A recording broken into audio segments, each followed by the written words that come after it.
Salut Guillaume, salut amis de 7 et salut les amoureux du FC 7.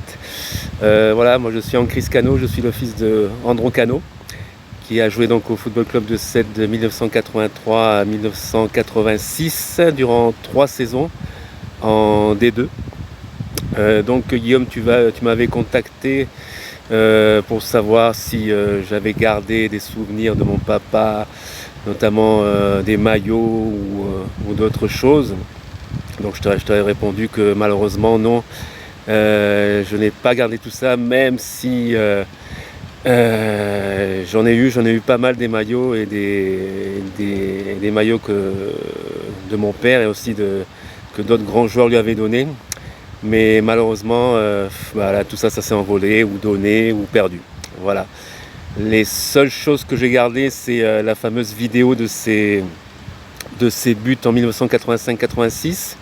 La vidéo que j'ai postée sur YouTube il y a quelques années.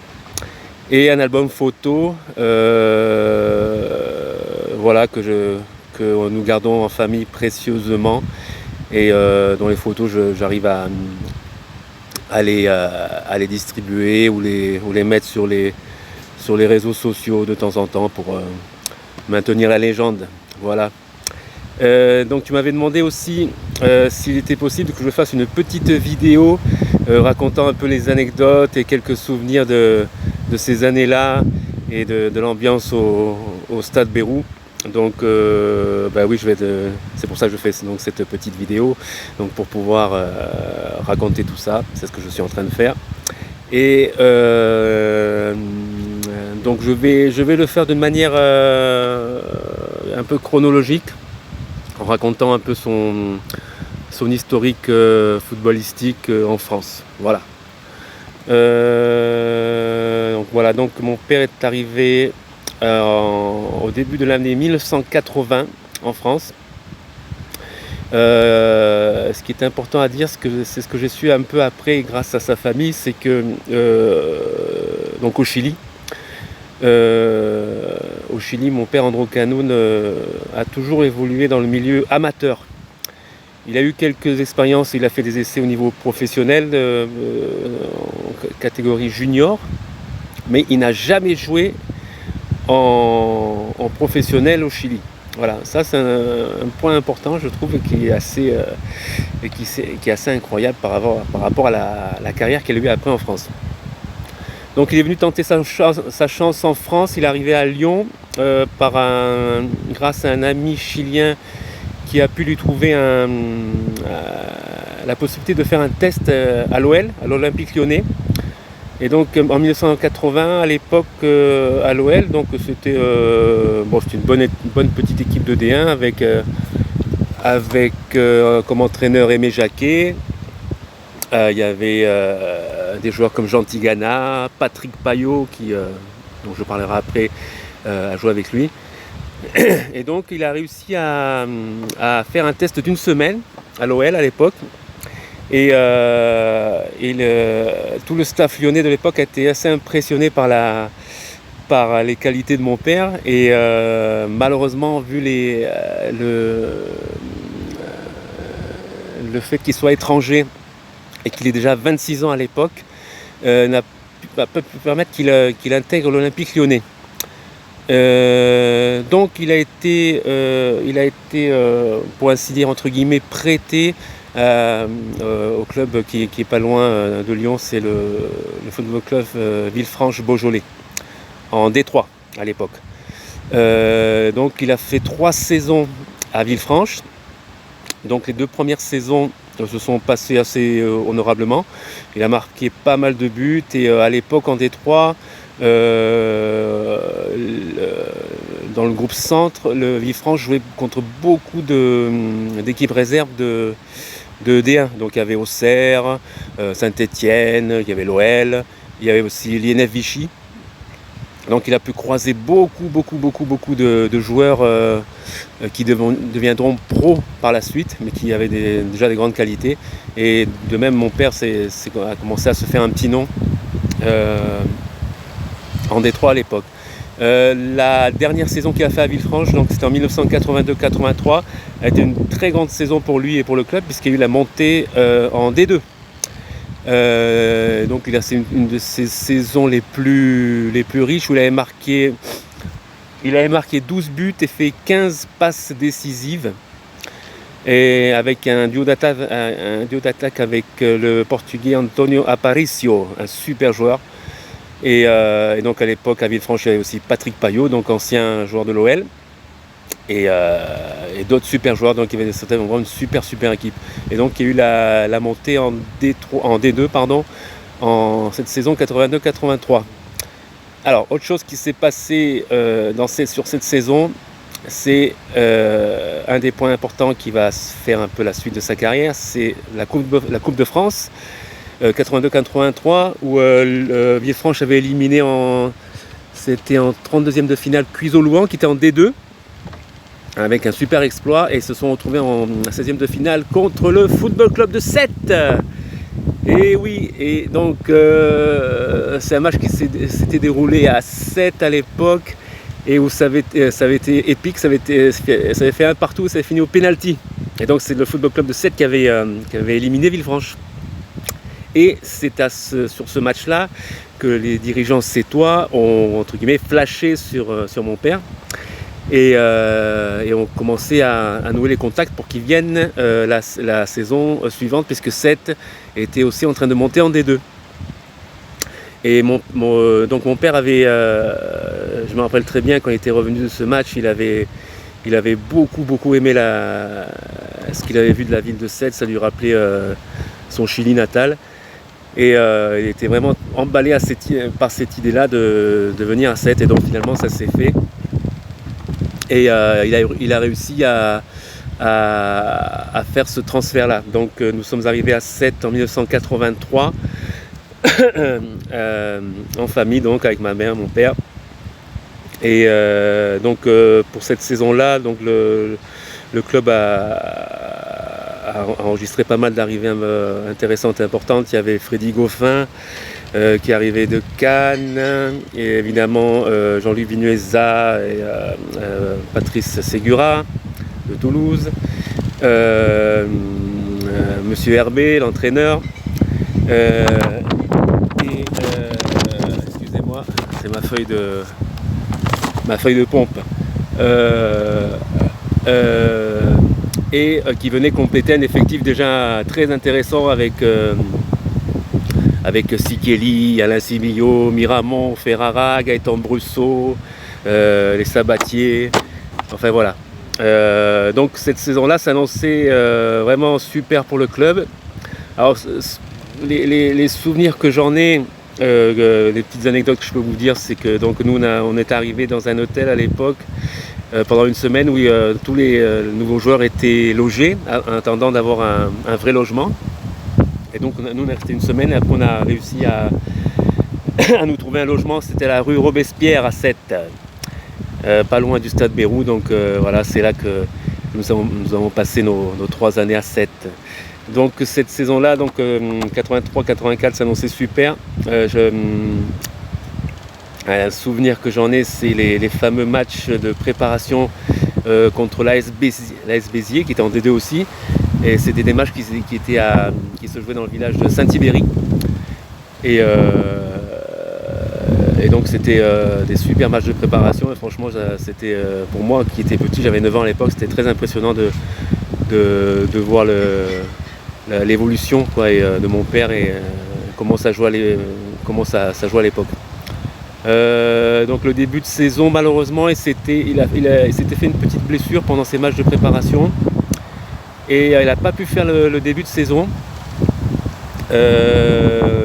Donc Sète à l'époque avait super bien commencé avec une victoire 5-4 contre Libourne au stade Bérou, où il y avait, si je me rappelle bien, entre 3000 et 4000 personnes, et c'était le feu.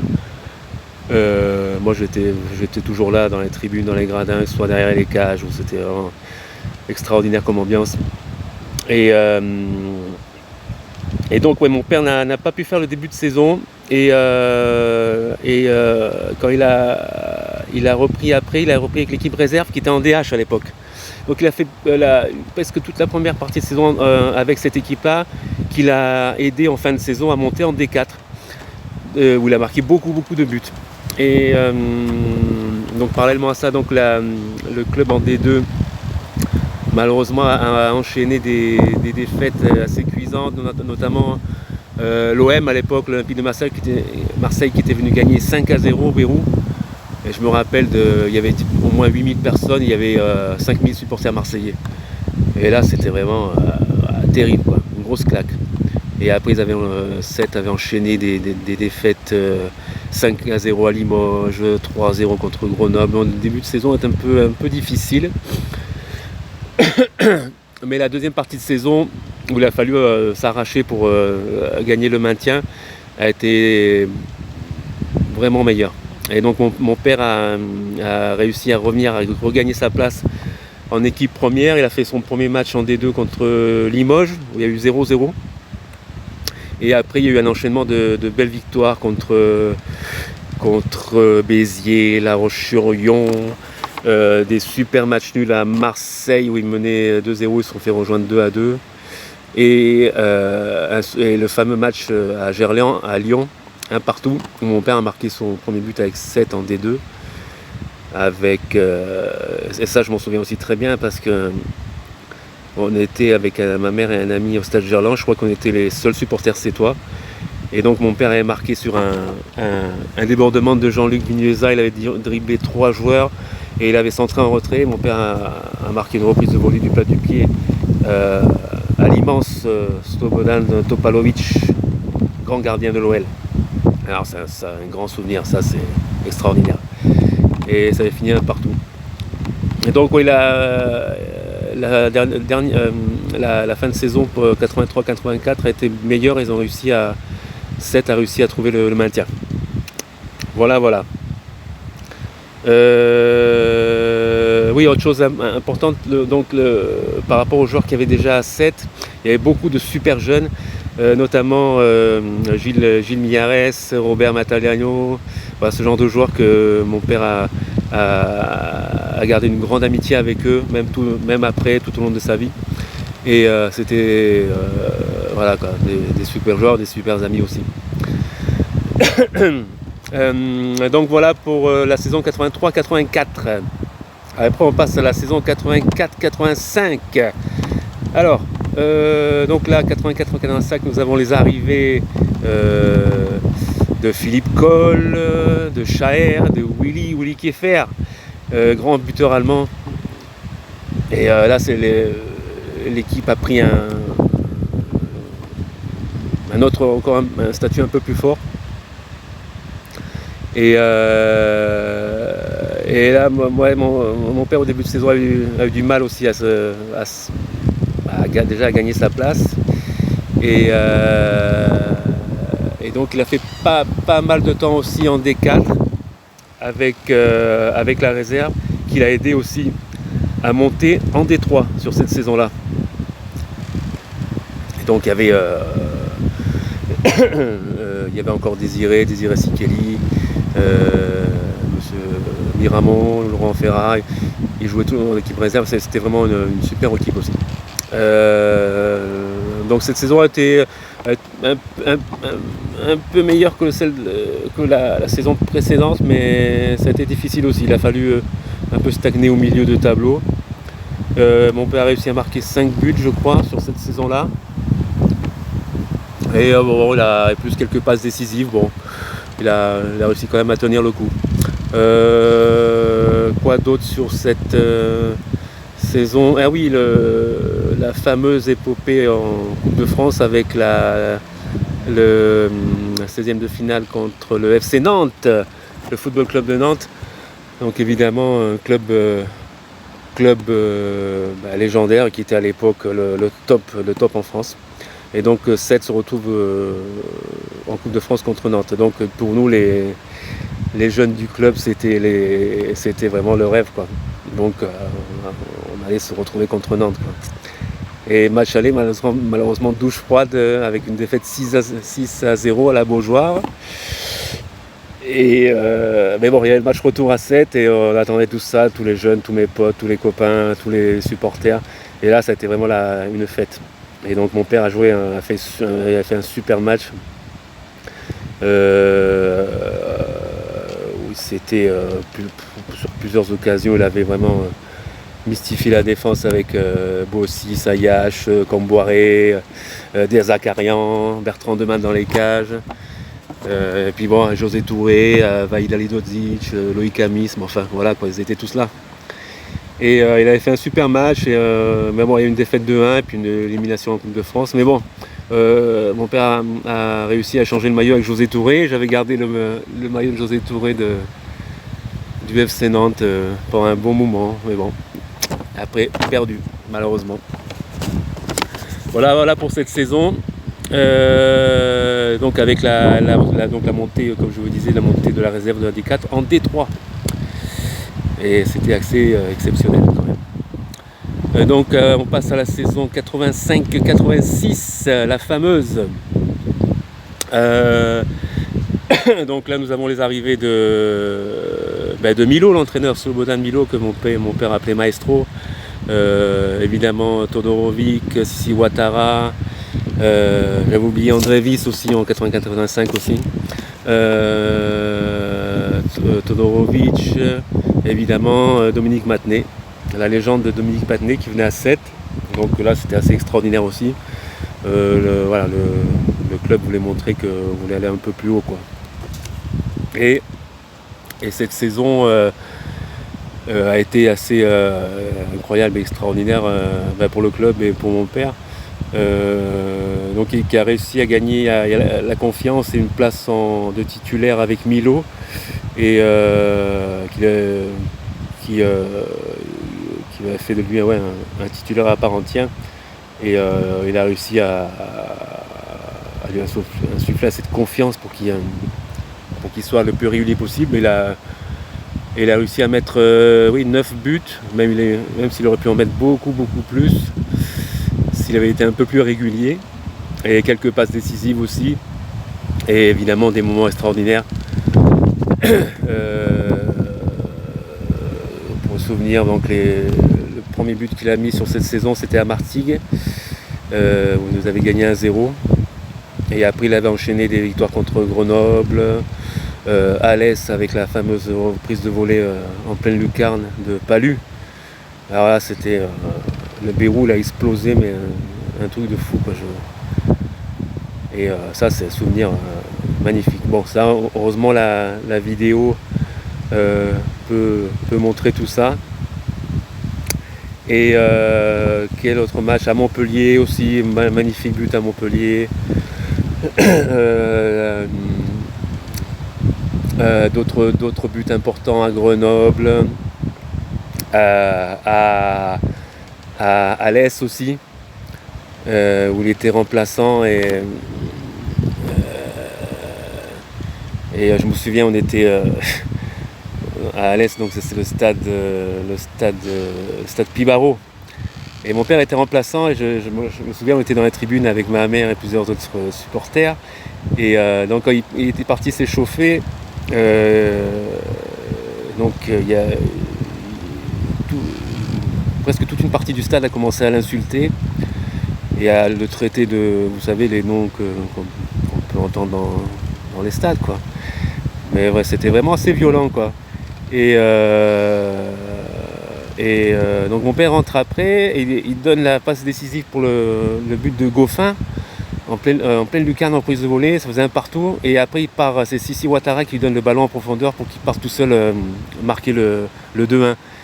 Et là on peut le voir sur la vidéo, il part donc voir la tribune des supporters alésiens pour leur montrer un point rageur, un peu vengeur par rapport à toutes les insultes qu'il avait eues quand il était parti s'échauffer.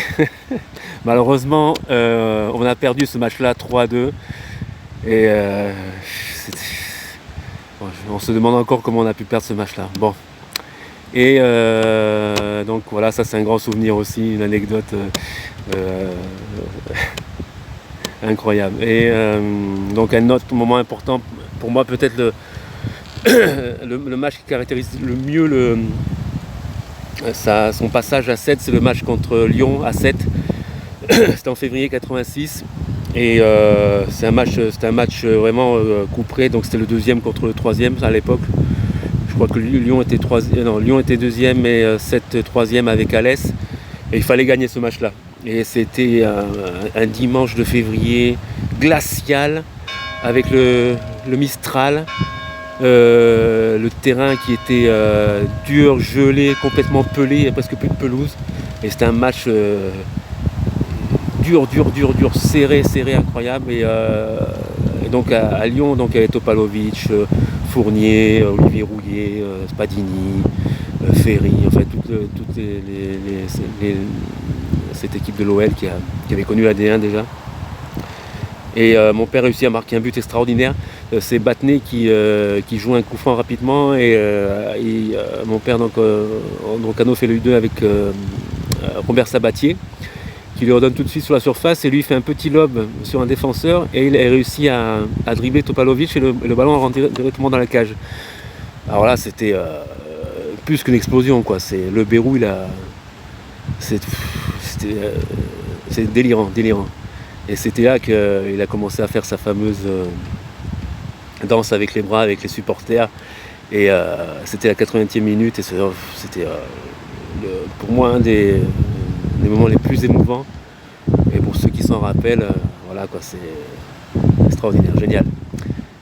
Après, sur ce match, 2 minutes après, Battenet lance mon père à la limite du hors-jeu. Topalovic vient vers lui, il dribble Topalovic et le drapeau se lève.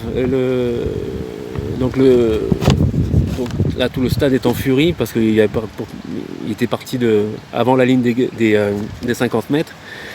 Et donc là, c'était la furie à la bronca. Et mon père prend le ballon et garde le ballon pour gagner du temps. Et Topalovic vient lui prendre le ballon, mais d'une manière un peu violente. Et là, une bagarre générale commence à se faire. Et Robert Sabatier vient... je crois qu'il a mis une claque à Topalovic et il s'est fait expulser. Voilà, c'était... et Topalovic s'est fait expulser aussi. Donc ça a fini... ça a fini en pugilat l'histoire. Mais voilà, mes victoires de 7-1-0 et malheureusement les matchs qui ont suivi, il y a eu des matchs nuls au Bérou contre Tours, le Red Star, où on aurait dû gagner 50 000 fois. Et cette équipe-là avait largement pour moi les moyens de faire au moins les barrages. Mais après la D1, je sais pas, mais au moins les barrages largement. À la place d'Alès ou Lyon. Voilà. Donc voilà pour cette saison 85-86. Ah, et anecdote, non, c'est pas une anecdote, c'est un fait important. La Coupe de France 85-86, Sète avait fait un super match et s'était retrouvé en 8e de finale contre Blénaud, un club de D4. Un club de D4 qui normalement n'aurait dû faire aucun problème pour que 7 passe. Donc c'était match aller-retour à l'époque. Et donc le match aller avait lieu à 7 et ce que je me rappelle, c'est que donc Beno était en 2-4, donc il n'y a aucun problème, hein. Le 7 devait passer. Et donc match aller, Beno arrive, il devait avoir, je crois qu'il y avait 5000 personnes, il y avait 2000 supporters de Blénaud. Et on se serait cru à Blénaud au Bérou. Et donc le Blénaud, vraiment, ils ont fait un super grand match, ils ont gagné 3-0 à 7, c'était une grosse claque, mais une claque bien méritée aussi parce que vous avez pris un peu à la légère. Voilà pour la Coupe de France de l'époque.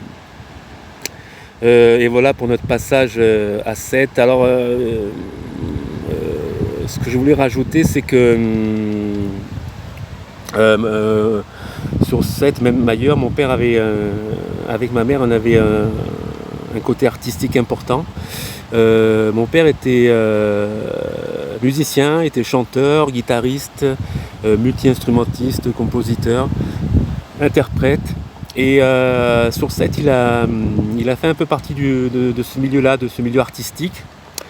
avec ma mère d'ailleurs dans les arts, dans la sculpture. Et il a réussi à mener aussi beaucoup de musique sud-américaine, latino-américaine, de salsa sur 7, et des choses qui existent encore maintenant.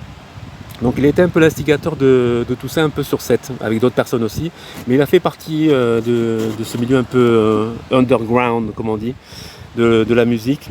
Et je crois que c'est un point important que peut-être pas beaucoup de personnes ne savent, mais voilà, son côté artistique, son côté musicien. Voilà. Donc voilà pour la partie sétoise. Bon, après, pour la fin de sa carrière, donc il était en 86-87, on est parti sur Mont-Soleil-Mines, où il a pu faire un petit contrat sympa et jouer avec des grands joueurs encore, Fares Bouzdira, il y avait le retour de Patrick Payot, Justier, Guavec, Mastroianni et entraîneur Jean-François Jodard. Mais la saison a été émaillée par des blessures aussi. Et malgré le fait qu'il ait peu joué, il a quand même marqué 5 buts. Voilà, c'était la fin de sa carrière pro.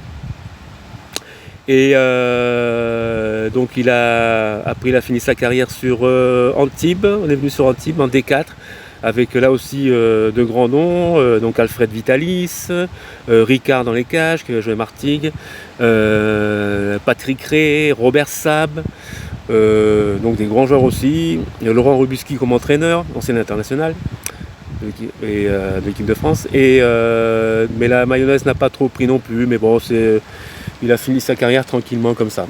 Après il y a d'autres passages à l'US de Véziers en PHB pendant 1 an, et après le retour sur la Côte d'Azur, donc sur Grasse, où nous avons trouvé notre ville de cœur, avec 7 aussi, mais notre ville de cœur pour la fin de sa carrière et un peu la fin de sa vie aussi. Donc il a joué à la SPTT Grasse Place Cassier, un petit club régional qu'il a fait monter à 2 reprises, donc de promotion d'honneur jusqu'à PHA, avec notamment Paul Baoken aussi, international camerounais. Donc encore des grands moments. Et franchement c'était un super souvenir aussi, et notamment j'ai eu la chance moi-même de faire 3 matchs officiels avec mon père, et là aussi c'est assez extraordinaire comme chose qui peut se passer entre un fils et son père qui ont joué ensemble sur 3 matchs de PHB à l'époque, et très impressionnant. Et même à 39-40 ans il courait encore comme un lapin, et les petits jeunes de 20 ans ils le suivaient en tirant la langue. Voilà. Donc après, bon, le problème qu'il a eu, c'est que sa reconversion n'a pas été parfaite, et c'est vrai que voilà, il a dû traîner après de petits boulots à droite et à gauche, et c'est vrai que ça a été difficile pour lui. Et donc après il a partagé sa vie entre Grasse et Lyon, et voilà, bon, pour finir, c'est une note un peu triste, mais c'est ainsi que va la vie.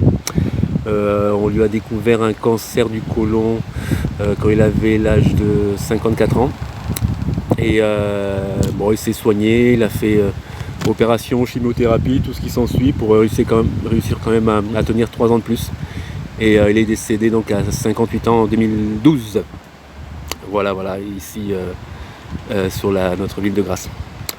Donc voilà Guillaume, j'espère que cette vidéo t'a plu, et vous a plu à tous. Si vous voulez me contacter par les réseaux sociaux, via Facebook, il n'y a aucun souci. Chris Cano est toujours là, et pour raviver la mémoire de mon père, et voilà, donc je te remercie Guillaume pour tout ça. Si tu veux que je t'envoie d'autres photos ou qu'on discute ensemble, il n'y a aucun problème. Et donc voilà. Bon, amis du FC 7, amis c'est toi, merci à tous et à bientôt. Ciao. Ouais, c'est encore moi. Donc un petit rajout par rapport à la vidéo. Par rapport à la popularité qu'avait mon père à 7, voilà. J'ai des anecdotes sympas quand j'étais à l'école. Quand j'étais à l'école primaire, c'était à l'école Jean Massé à 7, avec j'avais Jérôme Barandon comme ami, Guillaume Ortiz. On jouait au foot ensemble aussi, c'était vraiment génial.